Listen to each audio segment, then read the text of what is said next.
Hello guys, एक और नई वीडियो में आप सभी का स्वागत है। डीबीएमएस का रिवीजन अपन कर रहे थे। डीबीएमएस के अपन 5 पार्ट कंप्लीट कर चुके हैं आरपीसी प्रोग्रामर के रिवीजन के अंदर। आज नेक्स्ट पार्ट है जिसका नाम आ जाता है, अपन पढ़ेंगे पीएलएसक्यूएल के बारे में। पीएलएसक्यूएल होता है प्रोसीजर लैंग्वेज के नाम से इसको जाना जाता है। इसके अंदर से क्या होता है कि व्हाट टू डू और हाउ टू डू की कंडीशन देखने को मिल जाती हैं। ओरेकल कॉर्पोरेशन के द्वारा इसको बनाया जाता है 1980 के अंदर से। 3 ब्लॉक इसमें काम में ले जाते हैं। एक तो होता है डिक्लेरेशन। डिक्लेरेशन के बाद में होता है एग्जीक्यूटेबल कमांड होती है, और तीसरा होता है एक्सपेंशन हैंडलिंग। मैन रूप से अगर बात करें इस ब्लॉक के अंदर से, तो एग्जीक्यूटेबल जो कमांड होती है वो सबसे ज़्यादा कंपलसरी होती है, और ऊपर वाले जिसमें से नाम आता है डिक्लेरेशन और एक दूसरा आ जाता है एग्जीक्यूशन हैंडलिंग, ये दोनों क्या होती हैं, ऑप्शनल होती हैं गाइज। यहाँ पर लिखा भी गया है, देखो, डिक्लेरेशन हो गया, दूसरा एग्जीक्यूटेबल कमांड हो गई, तीसरा हो जाता है एक्सपेंशन हैंडलिंग। अब डिक्लेरेशन के अंदर से जैसे वेरिएबल हो गया, सब प्रोग्राम हो गए, कर्सर हो गए, इनको डिक्लेयर किया जाता है। दूसरा जाता है एक्सपेंशन हैंडलिंग होती है, उसको अपन आगे पढ़ेंगे। और एग्जीक्यूटिव कमांड होती है, ये सबसे ज़्यादा मैंडेटरी आपको देखने को मिलेगी। अगर किसी चीज़ के अंदर से आपको एग्जीक्यूट मतलब आपके पास में आउटपुट ही नहीं मिले तो वो यूजलेस हो जाता है, उसका कोई उपयोग नहीं होता। ठीक है, जितना समझ में आ चुका हो उन ब्लॉक्स के बारे में। अब बात करते हैं जो डीबीएमएस होता है, डीबीएमएस के अंदर से मैसेज को प्रिंट करने के लिए कौन सी कमांड को, कौन से कोड को यूज़ करते हैं, तो याद रखना DBMS_output .put.line का यूज़ किया जाता है। इसका यूज़ करते हैं अपन मैसेज को प्रिंट करने के लिए डीबीएमएस के अंदर से। ठीक है, तो अब आगे चर्चा करेंगे अपन मेन मेथड ऑफ पीएलएसक्यूएल के बारे में। पीएलएसक्यूएल याद रख लेना कि प्रोसीजर लैंग्वेज के बारे में अपन चर्चा कर रहे हैं। इसके मेन मेथड कौन कौन से होते हैं, एक तो प्रोसीजर होता है, दूसरा फंक्शन होता है, तीसरा ट्रिगर होता है, और चौथा कर्सर होता है। इनके बारे में अपन चर्चा करेंगे। कौन सा? प्रोसीजर, फंक्शन, ट्रिगर और कर्सर। सबसे पहले अपन बात कर देते हैं कि प्रोसीजर क्या होता है। प्रोसीजर एक टाइप का सब प्रोग्राम होता है जो कि क्या होता है, डायरेक्ट रूट से कोई वैल्यू रिटर्न नहीं करता। ठीक है, और प्रोसीजर में कोई प्रोग्राम के अंदर एक्शन परफॉर्म करता है, डायरेक्टली कोई वैल्यू अपन रिटर्न ये नहीं करता है। याद रखना, कौन? प्रोसीजर। दूसरा नाम आता है गाइज किसका? दूसरा नाम आता है फंक्शन का। तो फंक्शन क्या होता है? टाइप ऑफ ए सब प्रोग्राम होता है, और रिटर्न ए सिंगल वैल्यू, आपको क्या करेगा? रिटर्न करेगा single value. Mainly works on the, ये क्या करेगा guys? Works on compute the value and return, उसके बारे में करता है। ठीक है, दूसरा बात कर लेते हैं ट्रिगर के बारे में। ट्रिगर क्या होता है? ट्रिगर कुछ नहीं होता है, एक स्टोरेज प्रोसीजर होता है। क्या होता है? ट्रिगर एक स्टोरेज प्रोसेस होता है। इसके अंदर से ऑटोमेटिकली एग्जीक्यूट जो प्रोसेसर होता है ना, उसको स्टोर करता है। मुख्य रूप से बात करें तो ट्रिगर में 3 इवेंट देखने को मिल जाते हैं, मेनली इनको एग्जीक्यूट किए जाते हैं। कौन कौन से मिलेंगे? जैसे DML मिल जाएगा, दूसरा DDL मिल जाएगा, और तीसरा मिल जाएगा डाटाबेस ऑपरेशन। सबसे पहले बात करें तो DML में कौन कौन सी चीज़ें मिलेंगी इस इवेंट के अंदर से, जैसे डिलीट हो गया, इंसर्ट हो गया, अपडेट हो गया, चीज़ें मिलती हैं। DDL के बारे में बात करें तो DDL DML ये कमांड्स मैं बता चुका हूँ। इनके बारे में अपन बात करेंगे कौन कौन सी कमांड इसके अंदर से यूज होती हैं, जैसे क्रिएट हो गया, ड्रॉप हो गई, अल्टर हो गई। डाटाबेस ऑपरेशन के बारे में बात करें तो देखो, सर्वर एरर हो गया, लॉगिन हो गया, लॉग ऑफ हो गया, शट डाउन हो गया, सारी चीज़ें आपको देखने को मिल जाती हैं ट्रिगर के अंदर। आगे बात करें तो जो ट्रिगर होता है, उस ट्रिगर को अपन टेबल, व्यू, डेटाबेस, स्कीमा पर अपना अप्लाई कर सकते हैं।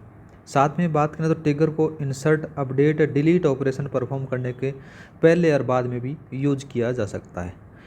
अब क्या होता है कि ट्रिगर को अपन अप्लाई कितने प्रकार से कर सकते हैं? ट्रिगर को मुख्य रूप से 2 प्रकार से अपन अप्लाई कर सकते हैं। एक तो होता है रो लेवल ट्रिगर, जिसमें से एक एक मतलब ईच रो के अंदर से अपना अप्लाई कर सकते हैं। दूसरा होता है table level trigger. Table level trigger क्या होता है? जो टेबल थी, कंप्लीट टेबल, उस पर आप अप्लाई कर सकते हो। इस प्रकार से काम करता है ट्रिगर। नेक्स्ट बात करते हैं, नाम आता है कर्सर का। तो कर्सर के बारे में बात करें तो क्या होता है कि जब किसी SQL स्टेटमेंट को एग्जीक्यूट या फिर प्रोसीड किया जाता है, तब ओरेकल एक मेमोरी एरिया क्रिएट करता है, जिसे क्या करते हैं? कॉन्टेक्स्ट एरिया कहा जाता है। ठीक है, क्या कहते हैं उसको? कॉन्टेक्स्ट एरिया कहा जाता है। और कॉन्टेक्स्ट एरिया को पॉइंट करने के लिए कर्सर का यूज किया जाता है। किसको करेंगे अपन? याद रखना कि क्यों यूज किया जाता है context area. Context area, area को पॉइंट करने के लिए, करने के लिए यूज होता है किसका? कर्सर का। कर्सर के पास वह सभी इन्फॉर्मेशन होती हैं जो एक एसक्यूएल स्टेटमेंट को प्रोसेस करने के लिए काम में ली जाती हैं। मतलब कि क्या होता है, कर्सर एक हेड होता है, याद रखना। और कर्सर के द्वारा कॉन्टेक्स्ट एरिया को कंट्रोल भी किया जा सकता है।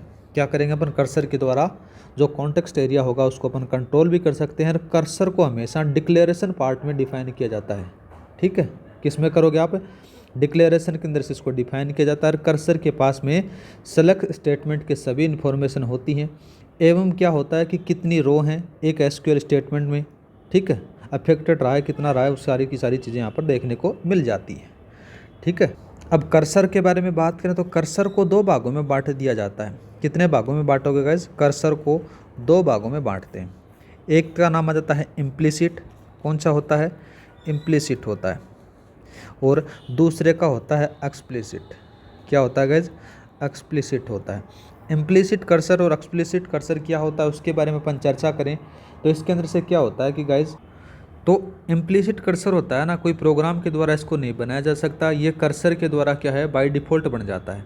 और इम्प्लिसिट कर्सर पर प्रोग्राम किसी भी टाइप को कंट्रोल नहीं कर सकता, सीधी सी बात आ जाती है। अब इम्प्लिसिट कर्सर के एट्रीब्यूट कौन कौन से होते हैं, अगर देखो पहली कंडीशन हो जाती है, अगर परसेंट इज़ फाउंड आपको मिलता है, ठीक है, तो ये क्या होगा, ट्रू और फॉल्स की कंडीशन हो जाती है। दूसरा, अगर आपको परसेंट इज़ नॉट फाउंड मिलता है तो ट्रू और फॉल्स दोनों कंडीशन आपको देखने को मिल जाती है। एक नाम और आता है परसेंट इज़ रो काउंट, अगर बात करें तो नंबर ऑफ रोज अफेक्टेड यहाँ पर देखने को मिलेगा। और ओपन की कंडीशन अगर आ जाती है तो क्या मिलेगा, यहाँ पर फॉल्स की कंडीशन आपको देखने को मिलेगी गाइज। और जो इम्प्लिसिट कर्सर होता है, इम्प्लिसिट कर्सर के अंदर से डीएमएल का यूज होता है, जिसमें से इंसर्ट हो गया, डिलीट हो गया, अपडेट हो गया, सारे ऑपरेशन का यूज़ किया जा सकता है इनको चेक करने के लिए। नेक्स्ट बात करते हैं एक्सप्लिसिट कर्सर के बारे में। ये क्या होता है कि कंट्रोल्ड बाय प्रोग्रामर होता है, मतलब कि प्रोग्रामर के द्वारा इसको कंट्रोल किया जाता है। डिक्लेरेशन सेक्शन में इसको डिफाइन किया जाता है और सिलेक्ट स्टेटमेंट पर कर्सर पर लगाया जाता है। ठीक है, इसके अंदर भी 4 स्टेप को अपन फॉलो करते हैं, कौन कौन सी हैं। पहले तो नाम आता है create declare as a cursor, ठीक है, इसमें से इनिशियलाइज द कर्सर को देखने को मिल जाता है। दूसरा नाम आ जाता है ओपन द कर्सर, जिसमें से मेमोरी एलोकेशन मिल जाती है।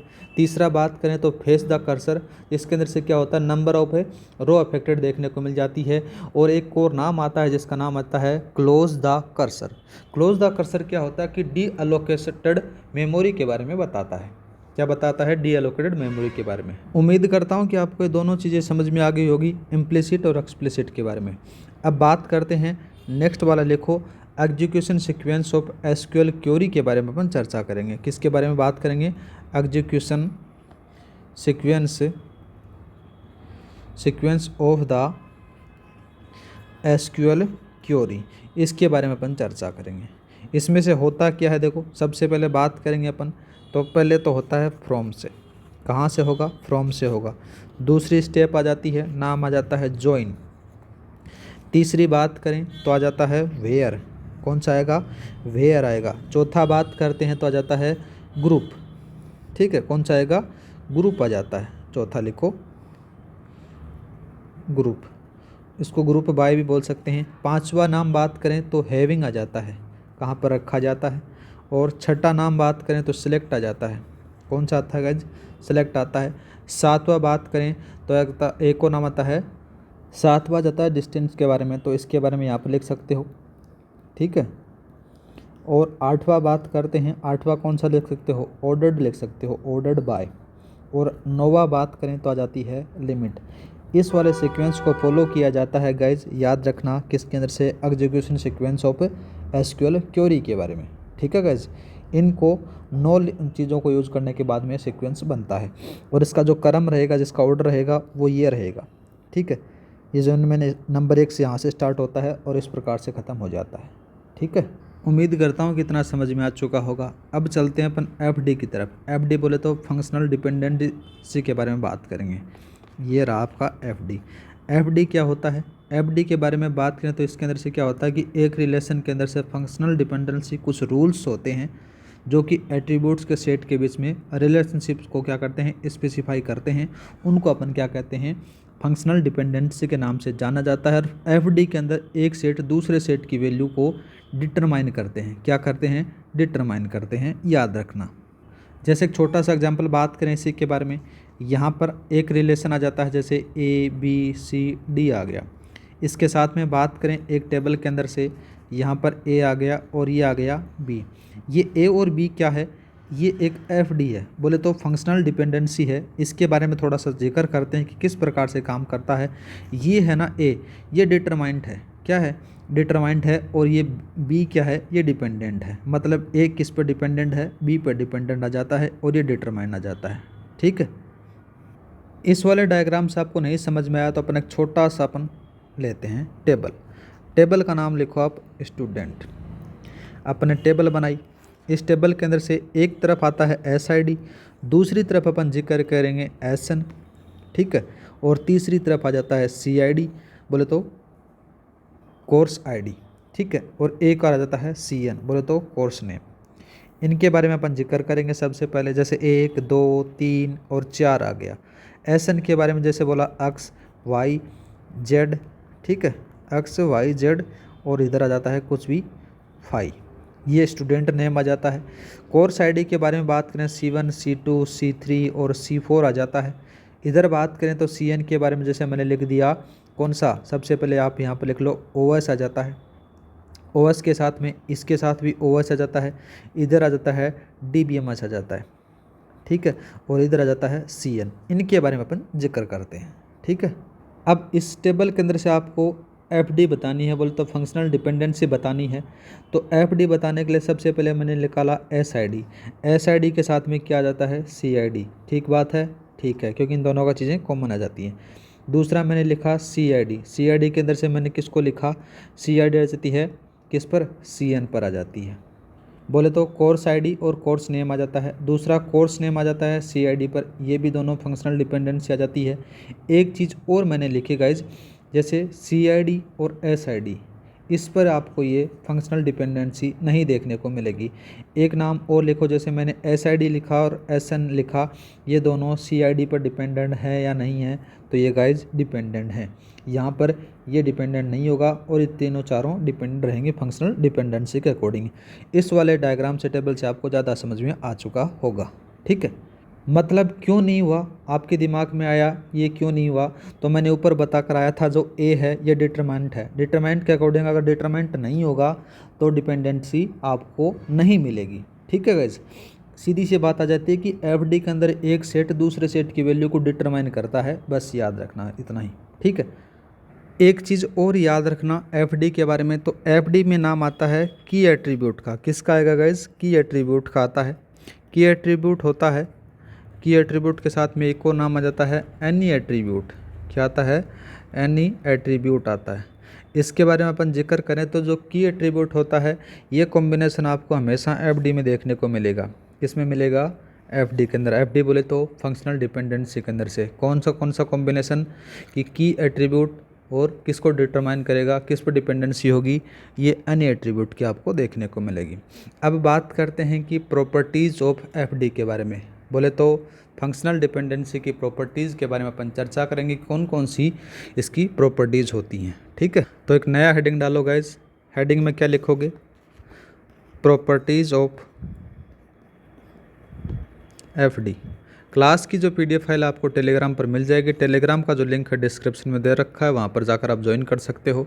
जैसे अपनी DBMS कंप्लीट हो जाएगी वैसे अपन CN की तरफ चलेंगे। CN है उसको एकदम कंप्लीट तरीके से करेंगे। जितना होगा अपन SED के बारे में भी रिवीजन करने की कोशिश करेंगे।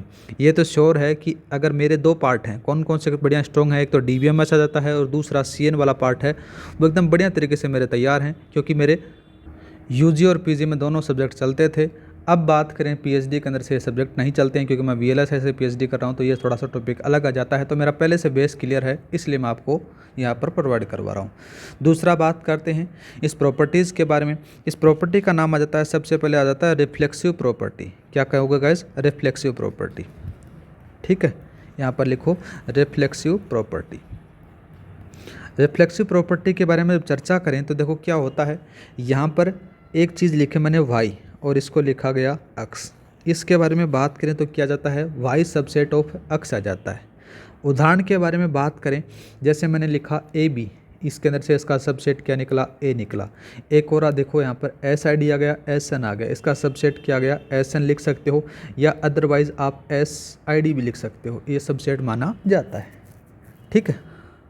दूसरी प्रॉपर्टी होती, पहली प्रॉपर्टी आपको याद होगी रिफ्लेक्सिव प्रॉपर्टी होती है। दूसरी प्रॉपर्टी का जब जिक्र होता है तो नाम आता है ट्रांजिटिव। क्या आता है गाइज, ट्रांजिटिव आ जाता है।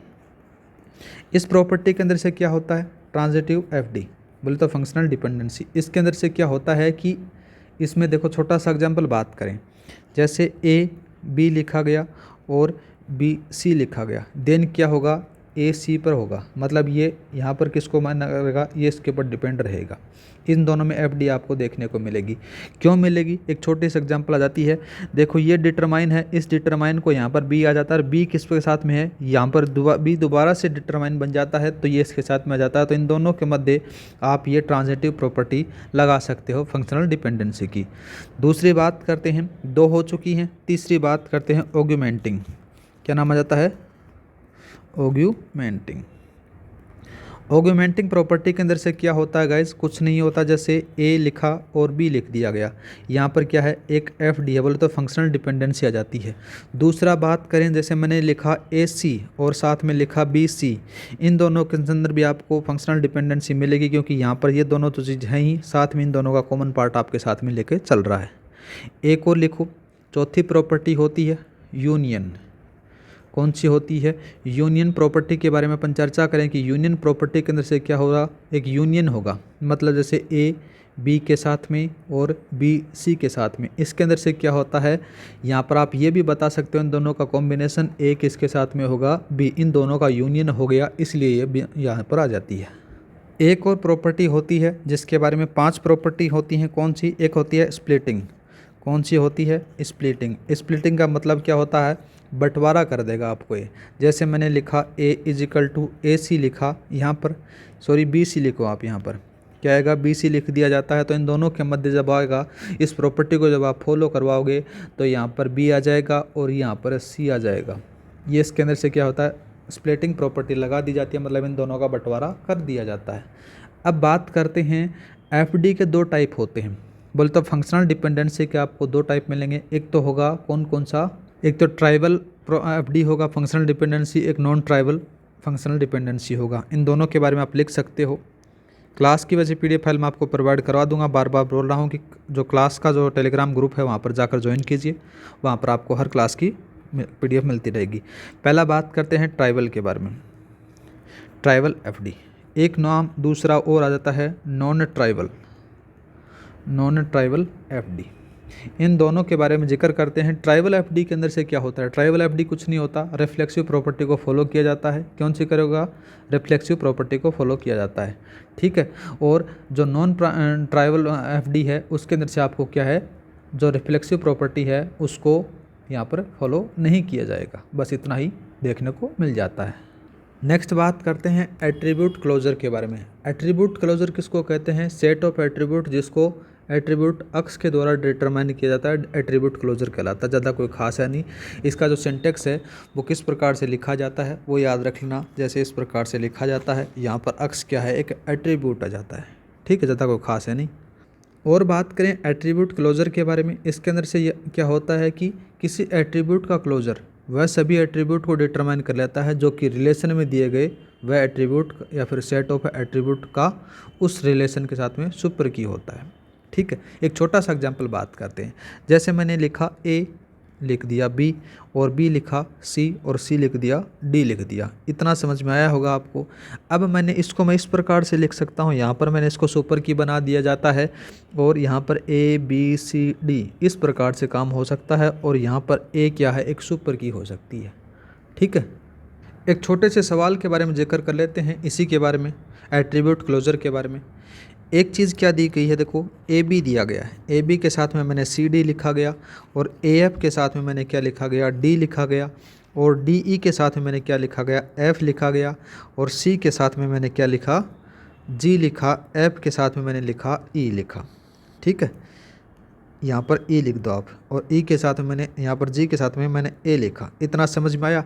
अब एग्जामिनर ने क्या आपसे क्या पूछा उसी के बारे में बात करें तो देखो सी ये दे दिया गया, बी जी प्लस दे दिया गया, ए साथ में लिखो यहाँ पर ए एफ दे दिया गया और ए बी दे दिया गया, इसके इक्वल पूछ लिया जाता है।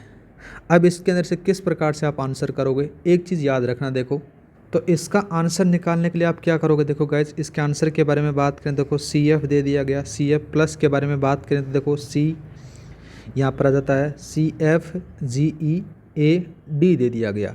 दूसरा नाम आ जाता है गाइज इसके अंदर से क्या आएगा, बी जी, ये लिखो यहाँ पर बी जी के साथ में दे दिया गया, बी जी ए सी डी दे दिया गया। दूसरा नाम आ जाता है ए सी एफ प्लस के साथ में दे दिया गया, ए एफ ई डी दे दिया गया। साथ में बात करें तो ए बी प्लस देने के बाद में यहाँ पर A B C D G दे दिया गया। इस प्रकार से यहाँ पर हो जाता है। एक और बात करते हैं जिसका नाम आ जाता है इक्विवेलेंस ऑफ एफडी के बारे में। इक्विवेलेंस ऑफ एफडी क्या होता है कि दो एफडी के सेट गिवन होते हैं और उनको चेक करना होता है कि इक्विवेलेंस है या नहीं है, उसके बारे में बस यही होता है और ज़्यादा कुछ खास होता नहीं है। और इक्विवेलेंस की कंडीशन आ जाती है तो यहाँ पर अक्स इजिकल टू यहाँ पर क्या दिया जाता है, यहाँ पर इस प्रकार से कंडीशन आ जाती है। ठीक है, ये इक्विवेलेंस की कंडीशन होगी, ज़्यादा कोई खास है नहीं। नेक्स्ट बात करते हैं गाइस, नेक्स्ट वाला लिखो, क्या लिखोगे, डेटाबेस एनोमली। यहाँ पर हेडिंग डालो, डेटाबेस एनोमली के बारे में अपन चर्चा करेंगे। क्या होता है डेटाबेस एनोमली। डेटाबेस एनोमली का जब जिक्र होता है तो डेटाबेस के अंदर से 3 टाइप की एनोमली होती है। कौन कौन सी होती है, पहली तो एनोमली आ जाती है इंसर्ट की। क्या आती है गाइस, इंसर्ट की जाती है। दूसरी एनोमली के बारे में बात करें तो डिलीट की आएगी। कौन सी आएगी, डिलीट की आएगी। तीसरी एनोमली आ जाती है अपडेट की। कौन सी आती है, अपडेट की। डेटाबेस के अंदर से 3 प्रकार की एनोमली होगी, इंसर्ट, डिलीट और अपडेट। अब डेटाबेस के अंदर से क्या है कि देखो किस प्रकार से अपन यूज़ करते हैं इनको। जब डेटाबेस के अंदर से 2 प्रकार की रिडंडेंसी आपको देखने को मिल जाती है। एक तो होती है मल्टी वैल्यू एट्रीब्यूट के कारण हो जाती है और दूसरी अपन थोड़ी देर पहले पढ़ कर आए थे, नाम था उसका फंक्शनल डिपेंडेंसी के कारण आती है। अब इन तीनों चारों के बारे में अपन जिक्र करते हैं। इंसर्ट एनोमली क्या होता है, डिलीट एनोमली क्या होता है और साथ में ही अपडेट एनोमली क्या होता है। जिक्र करें सबसे पहले इंसर्ट एनोमली के बारे में। इंसर्ट एनोमली में हम कोई भी रिकॉर्ड को इंसर्ट करते हैं, लेकिन क्या होता है उस रिकॉर्ड में यदि कोई भी वैल्यू डमी डालनी पड़े तो उसमें डेटाबेस में क्या होता है, इनकंसिस्टेंस हो जाता है, मतलब उसके अंदर से रिपीटेशन देखने को मिल जाता है। दूसरा बात करते हैं अपडेट एनोमली के बारे में। अपडेट एनोमली क्या होता है कि डेटाबेस एनोमली में किसी भी कॉलम एट्रीब्यूट की वैल्यू को अपडेट किया जाता है, लेकिन क्या होता है वह वैल्यू मल्टीपल रिकॉर्ड में करनी पड़े तो अपडेट एनोमली वहाँ पर वर्क करती है। दूसरा नाम आता है डिलीट एनोमली। डिलीट एनोमली क्या होता है कि किसी भी रिकॉर्ड को डिलीट किया जाए तो उस रिकॉर्ड के साथ में कुछ इन्फॉर्मेशन ऐसी डिलीट हो जाती है जिसको कि अपन डिलीट नहीं करना चाहते, तो इस सिचुएशन के अंदर से क्या कर सकते हैं, अपन डिलीट एनोमली यूज़ कर सकते हैं। ठीक है, अब एक चीज़ और आ जाती है, नाम आ जाता है डिकम्पोजिशन का। डिकम्पोजिशन क्या होता है कि एनोमली का सॉल्यूशन लॉसलेस डिकम्पोजिशन होता है जिसके अंदर से टेबल को ड्राइव किया जाता है। ज़्यादा कोई खास इसके अंदर से है नहीं गाइज। और बात करें तो देखो लॉसलेस डिकम्पोजिशन होता है उसके अंदर से 3 रूलों को फॉलो किया जाता है। कौन कौन से रूल हैं उन्हीं के बारे में चर्चा करें। जैसे पहला रूल आ जाता है R1, दूसरा यूनियन के साथ में R2 आ जाता है, R आ जाता है। पहला रूल ये आ जाता है। दूसरा बात करें तो दूसरा रूल कौन सा लिखोगे, R इसका यूनियन नहीं होगा और R2 इज इक्वल टू 5 होगा। तीसरा जो इसके साथ में जाता है कौन सा लिखोगे, R1 के साथ में R2 और इधर आ जाता है सुपर क्यूब ऑफ R आ जाता है। इसके अंदर से क्या होता है देखो, पहले बारे में बात करते हैं। पहला वाला जो रूल करेगा, पहले वाले रूल के अंदर से मैं छोटा सा एग्जांपल लगाता हूँ जिससे आपके सारे के सारे क्लियर हो जाएंगे। यहाँ पर मैंने लिखा, क्या लिखा, R1 लिखा, R1 के साथ में मैंने लिखा AB के साथ में इनके साथ में मैंने लिख दिया यहाँ पर यूनियन लगाया। यूनियन लगाने के बाद में R2 की वैल्यू लिखी मैंने AC और इधर लिख दिया मैंने RABC लिखा। इसके साथ में क्या करोगे, जैसे मैंने RABC लिखा, यहाँ पर बात करें तो R में अलग वैल्यू आ जाएगी, कौन कौन सी आएगी, AB और इधर आ जाएगी R2 के अंदर से AC आ जाएगी। ठीक है, दूसरे रूल क्या कहता है, दूसरा रूल ये कहता है कि गाइज इसके अंदर से क्या है कि एक एट्रीब्यूट का कॉमन होना चाहिए। ठीक है, दूसरा और तीसरा रूल क्या कहता है, तीसरा रूल कहता है डिकम्पोजिशन का, ये कहता है कि दोनों का कॉमन आर की सुपर की होनी चाहिए, और ज़्यादा कोई खास इसके अंदर से देखने को नहीं मिलता गाइज। आज के लिए इतना ही, मिलते हैं नेक्स्ट वीडियो में। नेक्स्ट वीडियो में हम चर्चा करेंगे मेन इंपॉर्टेंट टॉपिक है जिसका नाम है नॉर्मलाइजेशन। नॉर्मलाइजेशन रिलेटेड आपको हर एग्जाम में क्वेश्चन देखने को मिल जाता है, अगर आप कंप्यूटर साइंस का कोई भी एग्जाम देते हो तो उसके अंदर से। आज के लिए इतना ही। जय हिंद, जय भारत। क्लास की जो PDF फाइल है आपको टेलीग्राम पर मिल जाएगी, टेलीग्राम का लिंक है वो डिस्क्रिप्शन में डाल रहा हूँ, वहाँ कर जाकर आप PDF डाउनलोड कर सकते हो। क्लास अच्छी लगी हो तो लाइक और सब्सक्राइब करना न भूलें, ऐसे आपको क्लासेस कंटिन्यू मिलती रहेंगी। DBMS का और CN की टेंशन छोड़ दो, उसका रिवीजन एकदम मैं बढ़िया तरीके से करवाने वाला हूँ आपको, ठीक है गाइज।